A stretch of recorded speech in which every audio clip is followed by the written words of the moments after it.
Sveicināti NRA.LV sarunās. Šodien mūsu viesis zemkopības ministrs Armands Krause, Zaļo zemnieku savienība. Sveicināti. Labdien! Armands Krause ir arī Zaļo zemnieku savienības valdes priekšsēdētājs. Tātad politiķis, kurš sēž pie lielā politikas galda un ir viņa balss svarīgi koalīcijas tādu vai citu lēmumu pieņemšanā. Kritīs vai nekritīs valdība? Visas valdības agri vai vēl krīt. Jautājums ir tikai kad. Tad, jebkurā gadījumā nākošā gada Saeimas vēlēšanas ir un tad būs jauna valdība. Bet šobrīd situācija ir ļoti sāsinājusies un mēs nevaram garantēt arī to, cik ilgi darbosies šī valdība. Jo, kā mēs redzam, parādījušās dažādas pretrunas, es teiktu, tīri saimniecisks un arī politisks. Un mēs, ZZS, faktiski frakcija, nodrošināja to, ka satiksmes ministrs Atis Švinka palika amatā. Jo bez mūsu balsīm, es teiktu, ka jau šī valdība būtu kritusi. Šīs saimnieciskās pretrunas ir tieši saistītas ar nozari, kur pārstāv jūsu koalīcijas partneris Švinks kungs. Viena ir reģionālajie pārvadājumi. Kur ir tā konflikta būtība? Kur ir viedokļu dažādība un pretruna? Jā, mēs esam partija, kas ir pārstāvēt visos Latvijas novados. Ļoti daudzos arī ir mūsu deputāti novadu vadībā, un problēma ir tā, ka satiksmes ministrija konsekventi samazina pakalpojumus lauka līdzdzīvotājiem ārpus Rīgas. Pēdējais, kas mums nāk ziņas no daudziem Latvijas novadiem, ka sabiedriskais transports tātad tiek samazināts par tik un tik procentiem, 20, 30 mazāk. Ja? Un vienkārši iedzīvotājiem vairs netiek nodrošināta mobilitāte. Tas nozīmē, ka iedzīvotāji nevar nokļūt uz darbu ar sabiedrisko transportu, nevar pie ārsta vai arī uz mācību iestādēm. Un paliek tikai skolēna autobusi, starp citu, kuros nedrīkst kāpt neviens, tā teikt, iedzīvotājs, kurš nav skolēns. Ja. Un Švinkas kungs, kā satiksmes ministrs, ļoti konsekventi šo politiku iet un faktiski nerūpējās par to, lai būtu pārvadājumiem, šiem sabiedriskam transportam adekvāts finansējums. Kā mēs to redzam? Mēs redzam, ka ir, piemēram, iesniegts priekšlikums, Saeimā budžetā ir iesniegts priekšlikums, ka tur tad ir jābūt vairāk finansējumam, bet avoti tādi, kā to finansēt, nav. Un līdz ar to mēs, vai pareizāk sakot, nav tāda avota, kur reāli nauda. Tātad vienkārši formāli, es varētu teikt, tā kā opozīcija var iesniegt tādu pašu priekšlikumu. Bet tai pašā laikā, piemēram, Rail Balticam, kur vajag 8 miljonus, tur gan atrodas konkrēti avoti un tiek piešķirts finansējums Rail Baltica tiltu pārprojektēšanai. Un, mūsuprāt, Rail Baltica, tas ir tāds kauna traips Latvijai, ar ko mēs nespējam tikt galā, ko mēs paši esam uzņēmušies, un par šobrīd jau vairākus gadus ir atbildīgi progresīvie, un kā mēs redzam, situācija tur neuzlabojās. Daugavā balsts stāv, un visticamāk viņš tur stāvēs nevis 5 gadus, bet viņš stāvēs varbūt 15 un 20, un varbūt vispār šis tilts nekad netiks uzbūvēts. Un savukārt pie lidostas tieši tāpat, kur Mārupas virzienā būvē gan balstus, gan tur pārsegums liek, arī tie visticamāk paliks nelietojami 10, 15, 20 gadus, un tie ir iztērēti miljoni. Un tāpēc šeit mums tiešām ir būtisks domstarpības. Mēs uzskatām, ka jārūpējās par iedzīvotājiem reģionos, par sabiedrisko transportu, par tiem pakalpojumiem, kas viņiem nepieciešami, nevis par, teiksim tā, bezjēdzīgiem balstiem Daugavās un būvēm, kuras paliks tā kā vēsturiski. Ziniet, ka Tukuma pusē ir viens tilts uz nekurien, kur tilts ir uzbūvēts un dzelzceļš tā arī nekad nav uzbūvēts. Mēs varbūt kļūsim laiku par tādu neuzbūvēto tiltu uz zemi, kur turisti varēs braukt jūsmot.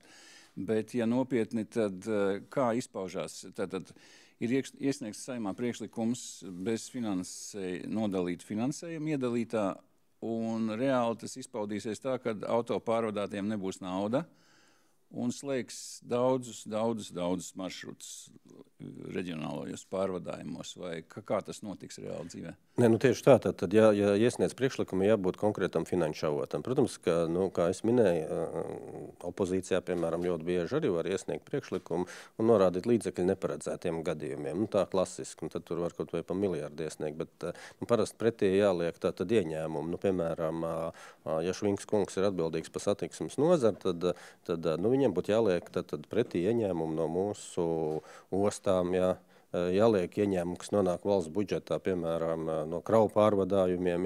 Viņš pārzina savu nozari, viņam ir jāplāno nozara un arī tad ir attiecīgi jāparāda šie konkrētie avoti. Bet, ja avots nav, tad tas ir tāds publisks publicitātes PR gājiens, lai vienkārši pateikt, es kaut ko esmu darījis, bet man tas nav svarīgi. Un tas, kā mēs redzam to svarīgumu, ka Rail Baltica atrodās finanšu avotu, kur ir konkrēta nauda apakšā. Bet viņš to paskaidro, jums ir koalīcijas sanāksmes, tad jums ir valdības sēdes. Viņš jūs prasat, un viņš izskaidro, kāpēc tieši Rail Baltica svarīgāks par Latvijas reģionu iedzīvotājiem. Tātad mums pirms demisijas bija satiksmes ministrs Švinks viesojās frakcijā. Tā saruna bija tāda, es teiktu, pozitīva, bet ko mēs redzam uzreiz pēc tam, ka tie ir tikai tukši vārdi un ka darbi jau neseko. Man liekas, ir vēl tāda ļoti, ļoti būtiska lieta attiecībā uz satiksmes ministra, ka tā kā saka, ietaupīsim naudu, mums tie 8 miljonu projektēšanai vajadzīgi, lai mēs lētāk uzprojektētu. Mēs tur varēsim 250 ietaupīt. Ko tas nozīmē? Tilts Daugavā jau tur pie Salaspils ir uzprojektēts pāri. Tagad mēs viņu pārprojektēsim mazāku, šaurāku, zemāku, kas tur būs, bet ietaupīs naudu, un ietaupīs vēl kaut kur naudu. Bet tai pašā laikā mēs redzam, ka, piemēram, ko mēs piedalāmies tematiskās komitejās, kas notiek par šiem jautājumiem, kur milzīgi daudz līdzekļi tiek atvēlēti Rail Baltica būvniecībai, kur nepiedalās Latvijas uzņēmēji. Mēs redzam, ka tur no citām valstīm taisīs, piemēram, gulšņus, granti, varbūt Latvijas paņems, bet visādi šķembas, viss vedīs no ārzemēm, un principā mēs redzam, ka mūsu uzņēmēji šajā Rail Baltica projektā tiek atstumti, un tad tas mums liekas arī nepieņemam galā, ka mums ir jāatbalsta savu Latvijas uzņēmēju, kuri var piedalīties, paši būvēt. Mums ir savi grants karjeri, starp citu arī valstī ir grants karjeri pieejama zemes, ko varētu izmantot daudz lētāk nekā vest, piemēram, materiāls no ārzemēm. Un tas, man liekas, ir tāds virziens, kas mums kā ZZS nav pieņemams.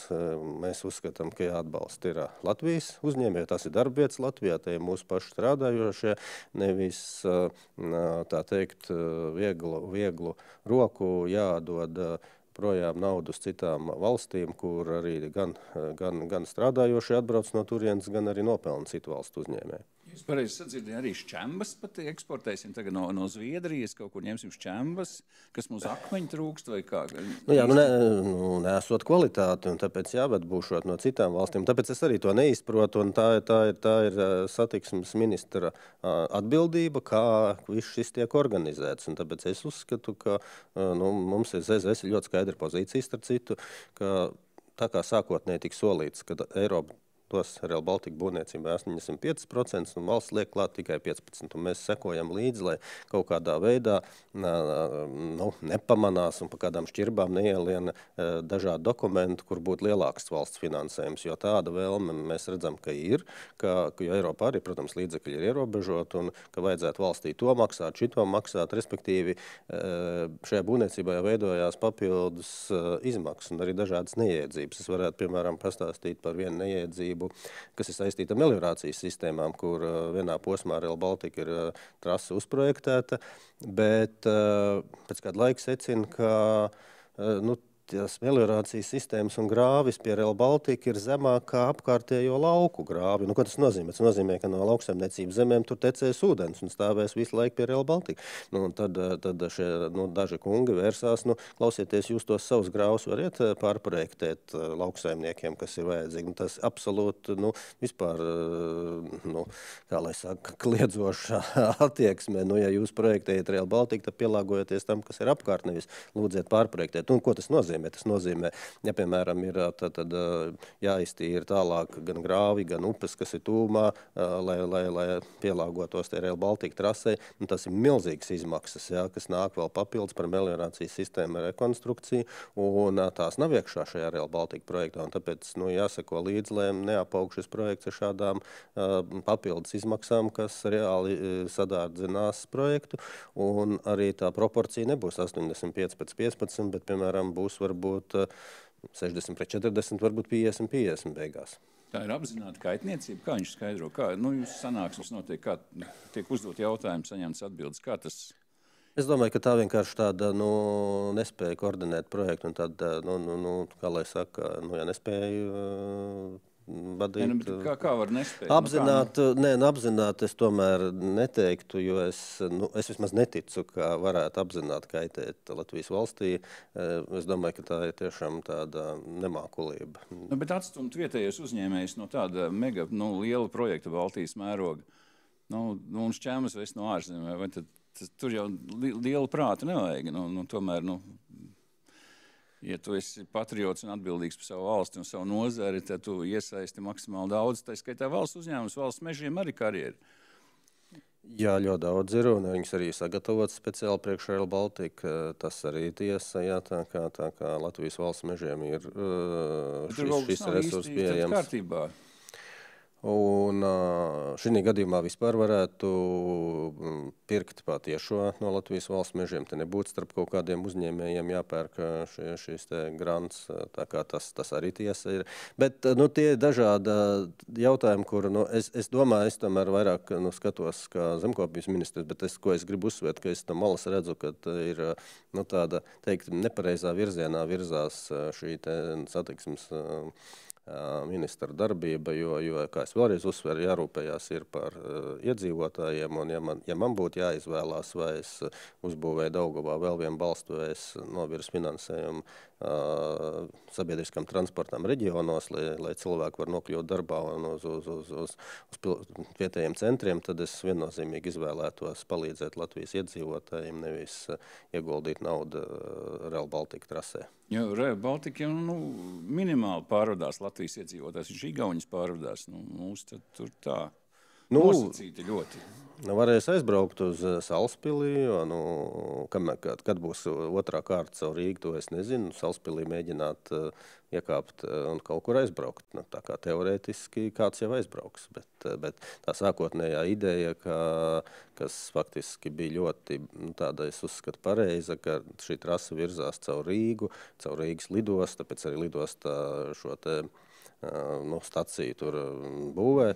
Viņu gan vajadzēja būvēt daudz mazāk, nevis tik grandios kā šobrīd, bet tad doma jau bija tāda, ka gan Igaunijas iedzīvotāji, gan Lietuvas var iesaisties Rail Baltica, atbraukt uz Rīgas lidostu un aizlidot. Ja.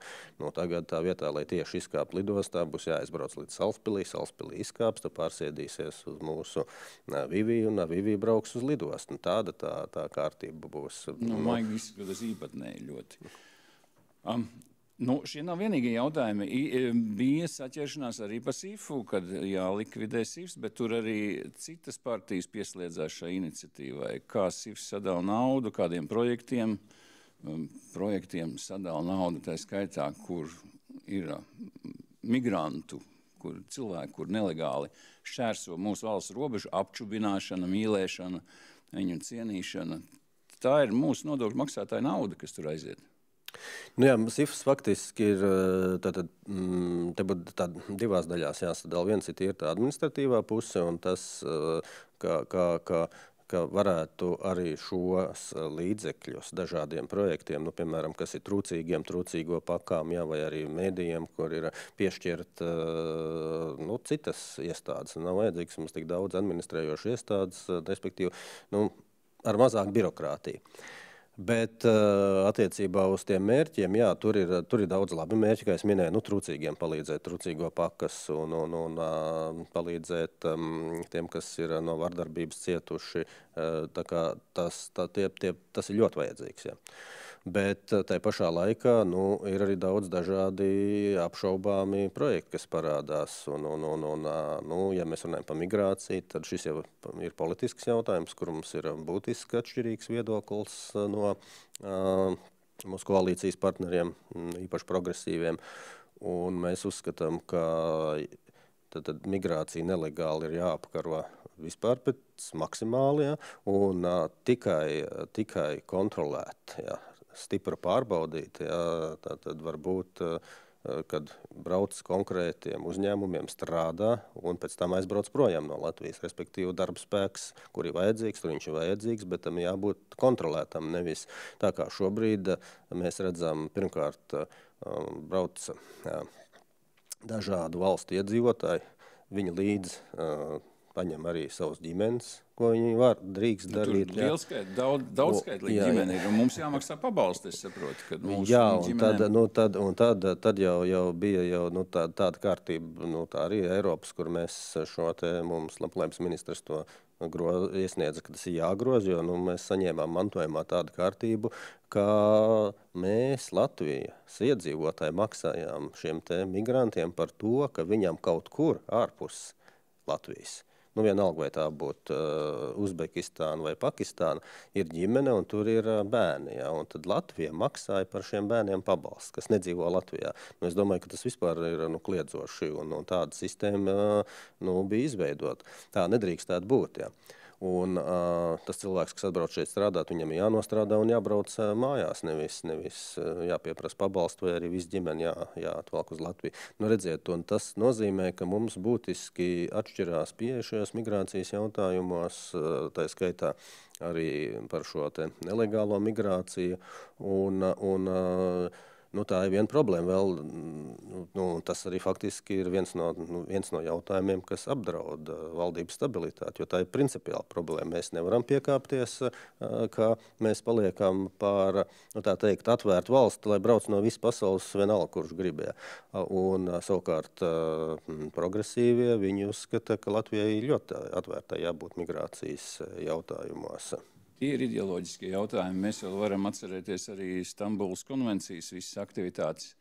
Tad šeit ir tas jautājums, kā jūs spēsiet nostrādāt līdz pilnvaru termiņa beigām šī valdība, līdz Saeimas pilnvaru termiņa beigām, ja ir tik milzīgs ideoloģisks pretrunas. Un šīs pretrunas ir tieši starp ZZS un starp progresīviem, mazākā mērā starp vienotību, jo viņi daudzas progresīvo idejas tā kā ir gatavi pieņemt un pieņem. Vienotība ir ļoti dažāda. Starp citu, vienotībā ļoti labs bija televīzijā raidījums, kur šos neslēgtais paņēmiens, kas tos ideoloģiskos jautājumus skatījās un uzdeva deputātiem jautājumus. Un mēs varējām redzēt, ka vienotībā ir viss pilnais spektrs un progresīvai tikai absolūti kreisi. Līdz ar to, ko es gribu pateikt, ka šobrīd faktiski Saeimā mazākums grib diktēt vairākumam savus noteikumus. Un ne tikai Saeimā, bet arī Latvijas sabiedrībā, jo Latvijas sabiedrība nav kreisa vairākums. Vairākums tomēr ir nacionāli patriotiski noskaņot un konservatīvi. Un šī gadījumā, es absolūti esmu pārliecināts, ka lielākā daļa sabiedrības nevēlās, ka mēs esam atvērti pret migrāciju un te brauc tūkstošiem iekšā. Pilnīgi ideoloģiski pretrunu. Un kā mēs varam, valdība, tāpēc šādiem jautājumiem arī varētu nepastāvēt tik ilgi. Noļurkāties. Un kas šeit ir ļoti svarīgi, ka tie ir ideoloģiski jautājumi, kur mēs saimnieciskos jautājumos mēs varam strādāt, katrs mēs darām savu darbu, bet ideoloģiskos pateikt, ka politiskais spēks, piemēram, nevar iet ar dažādiem priekšlikumiem Saeimā, kamēr nav koalīcija vienojusies. Tā ir absolūti tāda diktatūra, mums nepieņemama, ja mēs zinām, ka šajā jautājumā ir Saeimas vairākums un ejam uz priekšu. Un tāpat arī, ja mēs runājam par šo Stambulas konvenciju, daudz uzdod jautājumu, kāpēc jūs mainījāt viedokli. Stambulas konvencija faktiski absolūti 95% no satura ir ļoti laba, jo viņi runā par vardarbības apkarošanu. Tad ir 3 panti, kas ievelk iekšā šo ideoloģisko fokusu, kas sāk runāt par dažādām dzimtēm, sociālām dzimtēm, mākslīgi veidotām dzimtēm, par izglītības sistēmu. Un tad, kad mēs redzam, kas notiek citās valstīs, ja, kur, piemēram, arī atbrauc šis Grēvijo, kas pārbauda un tos ieteikumus, ja, tad tur jau tie ieteikumi jau ir, ka jums izglītības sistēmā ir tātad jāpapildina kaut kas.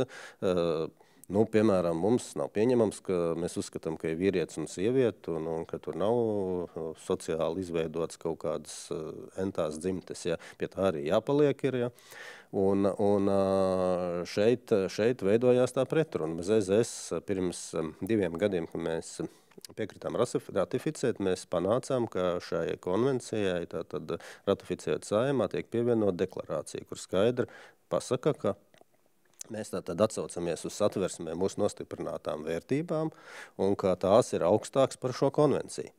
Un kas notika šo 2 gadu laikā? Šo 2 gadu laikā 7 valstis, kas jau bija pievienojušās konvencijai, viņas iebilda pret šo Latvijas pievienoto deklarāciju. Tas nozīmē, ka viņas faktiski neatzīst to Latvijas pozīciju, ka mums satversme ir augstāk par šo konvenciju. Un tas arī tas svarīgākais, kāpēc mēs sapratām, ka no konvencijas ir jāizstājas. Ja citas valstis pasaka, ka mūsu satversme, mūsu konstitūcija ir zemāka par šo konvenciju, un tās mūsu vērtības, kas ir satversmē nostiprinātas, latviskās, kristīgās vērtības, ka viņas acīm redzot ir zemākas kā šīs konvencijas spēks. Un tāpēc mēs arī uzskatījām, ka no konvencijas ir jāstājās ārā ar steigu. Ja? Un, protams, tā kā es teicu, 95% tur ir par vardarbības apkarošanu, tad mēs arī pieņēmām Saeimā deklarāciju un virzam likumu, visaptverošu likumu par šo vardarbības apkarošanu, jo man nav izdevies sastapt Saeimā kādu vēl deputātu, kurš teiktu, ka vardarbība ir laba. Jā, es domāju, sabiedrībā absolūti 99,9% iedzīvotāji tā arī uzskata, jā, un tieši tāpat arī visi 100 deputāti. Līdz ar to mums nav vajadzīgs šis starptautiskais dokuments, kas devalvē mūsu satversmi un satversmē nostiprinātās vērtības. Mums ir vajadzīgi instrumenti, lai apkarot vardarbību, un to mēs varam paši. Bet tā milzīga deksme, vesela rinda sabiedrisko organizāciju, politiskā partija konkrēti, viena, teiksim tā, nosacīti varētu 2, iestājās par šo konvenciju ar tādu spēku, mums uzspiež svešu dokumentu, kas mums galīgi, tur ir dziļāki mērķi, tātad nonivelēt tādas mūsu vērtības un iepludināt mūsu valstī dažādas citas tautības cilvēkus, lai mēs izšķīstam kā nacionāla valsts. Jāsaka, ka šīs dabā viss ir dabīgi un tur ir tikai 2 dzimumi, bet jau kaut kā 20. gadsimta, man liekas, 70. gados sāk veidoties dažādas teorijas pasaulē, ka tur varētu būt dažādas dzimtes. Faktiski nevis tas ir dabīgi, bet tas ir cilvēku galvā, ja. Tālāk, protams, šī ideoloģija, viņa daudzās valstīs ir parādījusies, un, ja varbūt no sākuma tas nelikās kaut kā apdraudoši, ja, vai mūsu sabiedrība apdraudoši, tad tas, kas ir noticis pēdējos gados, piemēram, mēs redzam vīrietis, ja, lieto hormonus, viņš saka, es tagad esmu sieviete un piedalās sieviešu sporta sacensībās, boksā, piemēram, peldēšanā, vēl kaut kur. Tas jau aiziet līdz tādam absolūtam absurdam, ja, un loģiski, ka vīrietis taču ir spēcīgāks, un tas vispār, es domāju, sieviešu tiesības apdraud, ja. Un mēs tāpēc arī uzskatām, ka jāpaliek pie šīm tradicionālām vērtībām. Mēs neesam vieni. Tā ir, ja mēs paskatāmies ar Amerikas Savienotās valsts, kur, lai ar kāds ekstravagants būtu pašreizējais prezidents ar saviem daudziem gājieniem, bet šajā jomā attiecībā skaidri pateicis, ka Ja vīrietis piedalās vīriešu sportā, ja sieviete sieviešu sportā, un nevajag te kaut ko jaukt kopā un devalvēt šādas lietas. Un, tāpēc mēs visu tā kustība, kas ir, mēs uzskatām, ka cilvēkiem, protams, ir brīvas tiesības domāt, kas viņš ir, jā, justies, kas viņš ir, un pieprasīt, lai pret viņu netiek veikt nekāda vardarbība, un tā ir pamattiesība, jā, ja tas vīrietis iedomājas, ka viņš ir sieviete, Dievs ar to, lai viņš tā domā, un neviens pret viņu nedrīkst izturēties vardarbību. Bet, ja aiziet jau tālāk, kā viņš pieprasa savas tiesības, ka viņš grib piedalīties sieviešu sportā, ja viņš grib iet iekšā sieviešu ģērbtuvēs, tas jau, man liekas, jau paliek slimīgi un teiksim tā, vai nu visiem, kuriem ir kaut kādas psiholoģiskas problēmas, vajag uzreiz rast atsevišķu juridisku risinājumu. Lietuvas tieslietu ministrs skaidri un gaiši pateica, ka nekādas runas par šādas konvencijas ieviešanu Lietuvā īsti var arī nesākties. Jā, un es domāju, ka Lietuva noteikti arī var mācīties no mums tieši ar šīm deklarācijām, kur mēs pievienojam šīs deklarācijas par satversmes vērtībām un kuras citas valsts ignorē. Jā. Tā kā jāsaka tā, ka. Ir vēl viena lieta, kas raisa bažas par spēju nostrādāt līdz pilnvaru beigām valdībai. Jums ir vēlētājs reģionos, progresīviem pamatā Rīgā. Daugavpilī, Ventspilī nejūsmo ļoti par konvenciju cilvēki. Šīs te pretrunas noteikti atspoguļojās budžeta pieņemšanas gaitā, kad jāsadala finansējums. Vai tiksiet pāri, vai tas traucēs, vai tas nav īpaši svarīgs faktors? Kā es minēju, saimnieciskos jautājumos, ja mēs runājām, es gribētu teikt, ka premjeri ļoti labi izprot šos saimnieciskos jautājumus, un mēs tiešām esam ielikuši daudz labas lietas un arī finansējumu attiecīgi, kas ir vajadzīgs nozarēm un reģiona attīstībā. Mēs buksējam tur, kur visur pieķerās klāt progresīvē. Un premjera viss nevar izkontrolēt, ko katrs tur ministrija savās departamentos dara. Bet kopumā tas, es saku, šī izpratne ļoti liela no premjeras, un es domāju, ka budžets ir salikts tāds, lai arī iegūst tie, kas dažādās nozarēs, piemēram, lauksaimniekiem bija 3 slikti gadi, un mēs esam saglabājuši to finansējumu esošā apjomā, tur nekas noņemts nav. Tā kā tādā ziņā tas ir ļoti, ļoti pozitīvi. Vai kaut kāds cits domstarpības neradīsies? Es teiktu, ka viņas var rasties, un ja mēs atgriežamies, piemēram, pie šīs Stambulas konvencijas, un tad jāsaka tā, ka ļoti organizēti bija arī tās protesti, kas bija gan pie Saeimas, gan Doma laukumā, un ja mēs tā paskatāmies, tad tā nebija vienkārši tāda spontānā tautas sanākšana. Tātad šeit mērķiecīgi tur bija gan finansējums, gan dažādas organizācijas iesaistījās, tika izmantots arī administratīvais resurss, un vēl jau vairāk, kā arī sabiedriskie mēdī ļoti intensīvi filmēja, piemēram, pirms protesta, kā gatavo plakāts, brauc taisi intervijas protesta laikā, un visa šī informācija bija tikai vienas puses viedoklis. Neparādījās pretējās konservatīvo spēku viedoklis, bet par to jau pēc tam vērsts uzmanība arī gan valsts prezidents, gan bijušie valsts prezidenti, gan arī dažādi citi eksperti, kā faktiski tika sagriezts nepareizā rakursā, un to izdarīja, šī gadījumā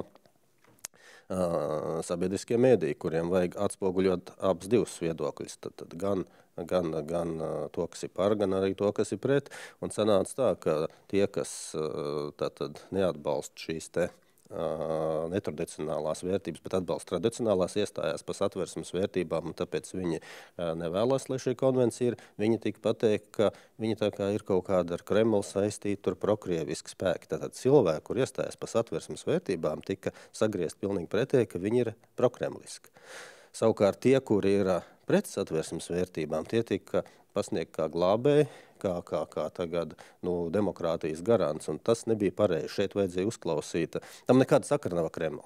Te ir konservatīvais, tā teikt, domājošais gan vēlētājs, gan arī politiķi konservatīvi un liberāli domājošie. Un tad tas, ko es uzskatu, ka vajadzēja abas puses uzklausīt. Un tad man rodās, piemēram, jautājums, ja šeit mēs redzējām tātad, ka viss atspoguļoja no vienas puses, tad varbūt vajadzēja arī atspoguļot, mēs zinām, labgājiens notiek valsts svētkos, ja. Tad te arī piedalījās 10 000 cilvēku, kāpēc nebrauc mēdī uz mājām, un kur gatavo lāpas, kur taisās iet gājienā, varēja arī intervēt cilvēks, ja, bet tur saskata, ka tas ir tā kā, viena politiska spēka iniciēts, ja. Neskatoties to, ka šie protesti bija 2 politisko spēku iniciēti. Jo ļoti lielu atbalstu šiem protestiem izteica gan Vienotība, gan arī progresīvie, kas bija pa Stambulu. Savukārt labgājienam, kur ir tāds patriotisks, tur pasaka, jā, tas ir arī viena politiskā spēka. Līdz ar to tas, ko es gribu uzsvērt, ka kopumā, manuprāt, tas ir pārmetums mēdījiem, bet mēs ļoti gribētu, lai tomēr ir šis līdzsvars, kas arī faktiski ir izriet no visiem mūsu satversums un no likumdošanas, kad jāatspoguļo ir abu pušu viedokļi vienādā daudzumā. Ļoti vienkārši, jums būs budžeta balsojums, vai jūs balsosiet par budžetu ļoti draudzīgi 80 miljoni valsts bezpeļņas sijām, Latvijas televīzija. Šobrīd sabiedriskais mēdījis, tas ir vienots. Milzīgs budžets. Tieši tā. Ir problēmas, ir budžets, normāli vienmēr var skatīties, jā. Jā, šis budžets un mēs teicām, ka citu valsts iestādēm visām ir jātaupa, jā, un es domāju, ka arī sabiedriskam mēdījiem tieši tāpat, kā mēs samazinājām šo te finansējumu valsts pārvalde, arī sabiedriskajiem mēdījiem jātaupa, jo tāda pati jau valsts iestāde viņi ir, jo viņi pārtiek no valsts finansējuma iedzīvotāji, un vēl jau vairāk, ja visi iedzīvotāji maksā, tad arī ir šādam mēdījam jāatspoguļo visu iedzīvotāju viedoklis. Ir jādzird tie, kas ir par, tie, kas ir pret, jādzird konservatīvie, jādzird liberālie, ir jābūt līdzsvaram. Tas ir pamatlieta, un ja ir šis līdzsvars, tad, ja sabiedrība, protams, atbalsta, tad var arī maksāt, bet ja nav līdzsvars un godīga attieksme pret visiem, tad tā ir problēma. Problēma, jā, problēma ir tāda, kad pirms nepilna mēneša arī jau pieminētajos mēdījos un citos tika radīts, nosacīti teikt, skandāls, ne skandāls, bet stāsts par to, ka pirms 2 gadiem klusu pirms Ziemassvētkiem zemkopības ministrs un premjere ir atbalstījuši uzņēmējus kokrūpniekus. Un tad sākās šī te stāsta tāda vērpšana, eskalēšana. Kas tad tur īsti bija? Tas ir politisks izreikināšanās ar ZZS-u, vai tā ir vienkārši strīds starp 2 kokrūpniekiem? Kas ir šī stāsta pamatā un šī stāsta būtība? Viņš ir iegriezts, protams, ar konkrētiem uzvārdiem, kur publiskā telpā mina Sijā Patu un Uldu Mierkalnu un Stīga RM un Andra Ramoliņu, bet patiesībā tam nav nekāda sakara sākumā ar šiem kungiem, kā tagad tas parādās publiskā telpā. Tātad te bija runa par atbalstu nozarei. Tiek formulēts kā atbalsts nozarei, kas nepamatots, kas nodarīs valstī esot zaudējums. Un tātad te bija runa tiešām tā kā atbalsts nozarei. Tas, ko es varu pateikt, ka mēs nekādu atbalstu tiešu nozarei neesam snieguši. Mēs arī faktiski, mēs pat, tas nebija ne atbalsts, ne pretimnākšana nozarei. Tā bija situācija, kas bija izveidojusies, pateicoties kara sekām. Tātad Krievija iebruka Ukrainā un cenas sāka milzīgi svārstīties. Bija segmenti, kur cenas aizgāja ļoti augsti debesīs un kur kritā. Un tas, kas sanāca, ka Latvijas kokrūpnieki, kas strādā šajā skujkoku baļķu segmentā, viņiem bija neadekvāta cena, kas neatbild tā brīža tirgus situācijai. Un tas, ko valsts pateica un ministra kabinets pateica, ka jā, tātad jums ir tiesības, ka jūs pērkiet šos koku materiālus no Latvijas valsts mežiem par tirgus cenu, tā brīža tirgus cenu. Nevis kaut kādu uzpūst, mākslīgi daudz augstāk. Un tas, kas tagad ir publiskā telpā sagriezies, par to nerunā, ka tā bija tā brīža tirgus cena, kur tiek noteikti izsolēs. Tagad runā par to, ka tas ir kaut kāds atbalsts. Tas ir muļķības, tas nav atbalsts. Tā nav pretimnākšana dažiem uzņēmējiem, kā saka publiskā telpā. Tas ir veselai šai te zāģētavu segmentam, kur nozarei būtībā, kur tur bija apmēram 11, 14, 16 uzņēmumu, kas pārstāv 80% no visas šīs te nozars. Un tātad, kas zāģē skujkoku baļķis. Ja. Un tātad tas nav kaut kāds viens vai divi uzņēmumi. Tāpēc tas, kas publiskā telpā, tas ir pilnīgi maldinoši. Un kāpēc mums vajadzēja palīdzēt šīs cenas izlīdzināt, ja, atbilstoši tirgus situācijai? Tāpēc, ka cik ilgi uzņēmums var strādāt? Ja, viņam jāpērk virs tirgus izējmateriāli, bet jāpārdod tirgu, kur citas kompānijas pērk daudz lētāk. Un es kā piemēru minēšu. Mums, piemēram, pirms kara, kad notika šīs izsoles un noteica cena, tad tur pat dažiem segmentiem bija 120, 125 eiro kubikmetrā. Tad, kad sākās karš, viss cenas sagriezās kājām gaisā, jā, un tad, kad mēs risinājām šo problēmu 23. gadā, tad, piemēram, Norvēģijā varēja nopirkt zāģbaļus pa 75 eiro kubikmetrā. Gan viss 50 eiro starpība. Un kā var kontrolēt, kā var konkurēt, jā, un tirgu, jāpērk tik dārgi izēvielu. Loģiski, ka nevar. Un ko tas nozīmē? Tas nozīmē, ka Latvijas valsts mežu šis cenošanas mehānisms, ko viņi izsola, notiek izsola un 3 gadus pērk. Jā.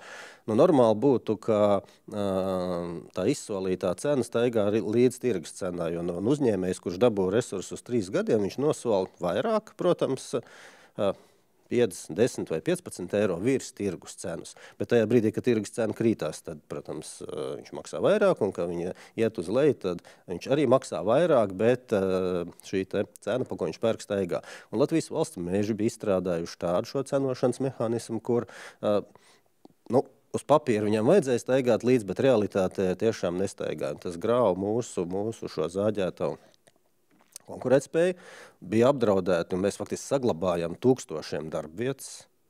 Mēs saglabājām, tur cilvēki palika strādāt. Tie nodokļi valstī, tie ir miljoniem, desmitiem miljonu, varbūt pat vairāk kā 100 miljonu nodokļi, kas tika nomaksāti. Mēs saglabājam to, ka nozare arī turpina pēc tam, kad atkopās nākošā 24. gadā investēt. Tas nozīmē, palielināt savu konkurētspēju, nevis aizvērt ciet savus ražotnes. Un tas tiešām bija pareizs atbalsts, un viņš nebija atbalsts vienam vai dažiem uzņēmējiem. Un tāpēc tā publiskā telpa, kas šobrīd ir pilna ar to, ka dažus uzņēmējus atbalstīt. Nē, neviens nav atbalstīts. Mēs nodrošinājām godīgu, konkurētspējīgu cenu, kas bija tā brīža tirgus cena. Mēs vienkārši pateicām, ka tirgum ir brīvam, tirgum ir jādarbojās. Tas ir faktiski novērsta neiedzība, kas tika iestrādāta valsts meža aprēķinos. Jā, valsts meža metodika bija pilnīgi nepareiza, jo viņa nebija izstrādāta tāda, viņa neatbilda tirgus situācijai un tam, kas notika pēc Krievijas iebrukuma Ukrainā. Mums faktiski ar šo lēmumu bija jānovērš sekas šim Krievijas iebrukumam Ukrainā, kas visus tirgus arī sašūpoja. Bet tas, kas nav saprotams šajā stāstā, kāpēc tieši tagad, pēc 2 gadiem, pēkšņi tiek vilkts ārā šis te valdības lēmums? Un rauts, labi, zemkopības ministri jāraut, tas ir skaidrs, tur politiski skaidrs. Kāpēc premjere, kāpēc viņa vēl tur tiek raut iekšā? Mēs lēmumu, es teikšu tā, ka pirmkārt dažādi pārmetumi nebija dati, progresīvie saka, viņi maldināti, vajag lasīt dokumentus. Ja viņi būtu izlasījuši, tad viņi arī redzētu, ka tur ir gan statistika, gan vispārējais. Es nezināju, ka progresīvo ministra nelasa dokumentus. Bet, tā ir, ka nelasa. Ja viņi saka, ka viņi nezināja, un ka viņi maldināti, tad tur bija statistika, tur bija konkrētās cenas, tur bija arī aprakstīta visa situācija. Un visi visi starp citu atzinumi, kas tika iesniegti, viņi arī tika ņemti vērā un apstrādāti. Bet tas, kas tagad parādās, te ir tāda melu izplatīšana, tā skaitā arī no partijas progresīvajā, ja, kā piemēram, tur ir radīti zaudējumi. Viņi teorētiski, jā, nevis zaudējumi, bet tas pirmkārt nevar būt zaudējumi, bet ieņēmumi. Un tad es saku, kā var būt radīt zaudējumi, ja atbilstoši likumam par valsts budžetu Latvijas valsts mežiem bija jānopelna 58 miljoni. Un Latvijas valsts meži 24. nopelnīja vairāk kā 111 miljonus. Ja. Divreiz tik daudz nopelnīja. Un tas ir pateicoties, tāpēc, ka tie uzņēmumi turpināja strādāt, tāpēc, ka šos koku materiālus pirka, jo kas notika, ja šie uzņēmumi pārtraukt, varbūt maksāt nespēja, bankrots iestātos, tad es domāju, tāpat tos koku materiālus būtu jāpārdod par tirgus cenu, kas bija daudz zemāk tajā brīdī, būtu jāmaksā valstī sociālie maksājumi, bezdarbnieku pabalsti, neienākt nodokļu valsts kasē, un tur veidotos ļoti slikta situācija. Un tāpēc tas, kā tagad tas tiek sagriezts, tas, manuprāt, ir tāds valsts nomelnošanas mēģinājums, ka valsts centās palīdzēt veselai nozarei. Un arī to izdarīja, nevis uzņēmējiem, bet nozarei. Un manuprāt, slikti, ka to viena no valdības partijām dara, un ka viņi neizprot, ka Latvijas, tā teikt, tautsēmniecība ir prioritāte. Smagums arī šeit gulstās uz premjeras pleciem, arī viņai jānes viss šis strīds ir. Jā, bet premjeras saprot, ka premjeras saprot uzņēmēju, premjeras saprot to, ka mums pārstrāde Latvijai vajadzīgi. Mēs, piemēram, virzījām arī attiecībā uz fibanolu šo ražotni, kur bija jāpieņem lēmumu, lai viņi ienāktu Latvijā un investētu. Ja. Tāpat arī šī ir pārstrāde. Mēs vienmēr runājam par to, ka nedrīkst izvest, piemēram, izēvielu uz ārzemēm. Tā skaitā baļķus. Kopš 90. gadiem baļķus ir slikti izvest. Šīs zāģētavas, tās ir tās, kas gatavo zāģmateriālus. Tad tie ir tie, kuri neizved baļķus, tie ir tie, kuri apstrādā Latvijā, sagatavo kokmateriālus augstvērtīgus. Ja. Tad tie ir tie, kuri mums ir vajadzīgi. Viņi vajadzīgi arī no klimata pārmaiņu viedokļu, ko tagad visi saka, kad emisijas jāmazina. Un tagad pateikt, ka tas bija nepareizs lēmums nodrošināt godīgu tirgus cenu. Tā brīža tirgus cenu, kas tiek noteikti izsolēs. Tas ir nepareizi, tā ir neizpratne par situāciju. Ja izdosies nostrādāt līdz budžeta pieņemšanai, izdosies apstiprināt šo budžetu, jūs šobrīd notiek tas darbs Saeimā, komisijās intensīvi, un ja valdība nenokritīs, kādas izmaiņas sagaida zemkopības nozari? Labās izmaiņas, sliktās izmaiņas? Mums visi atbalsta mehānismi zemkopības nozarē paliks tādi paši kā pagājušā gadā. Vienīgais, ko es ļoti ceru, ka 3 slikti gadi bija un ka laika apstākļi beidzot būs tādi, lai lauksaimnieki varētu uzelpot un mēs tiešām dabūtu labas ražas un viss būtu kārtībā. Ja mēs tagad ņemam no 1 līdz 100, noturēsies valdība, nenoturēsies valdība? Es negribētu prognozēt, es teikšu, tas ir atkarīgs šobrīd tas ir atkarīgs no partijas progresīvie, kuri, manuprāt, ir valdības gāzē šajā brīdī, kur mēģina darīt visu, lai valdība krist. Ja partija progresīvie mainīs savu, viņi paliks pa valstisku domājošu, tad valdība varētu arī pastāvēt kādu laiku. No jūsu mutes partijas vadītāja ausīs viņa partijas. Paldies jums par sarunu. Lai veicās, lai sokās, lai izdodas tomēr valdību noturēt un nostrādāt ražani un produktīvi līdz Saeimas pilnvartermiņa beigām. Paldies par sarunu. Paldies.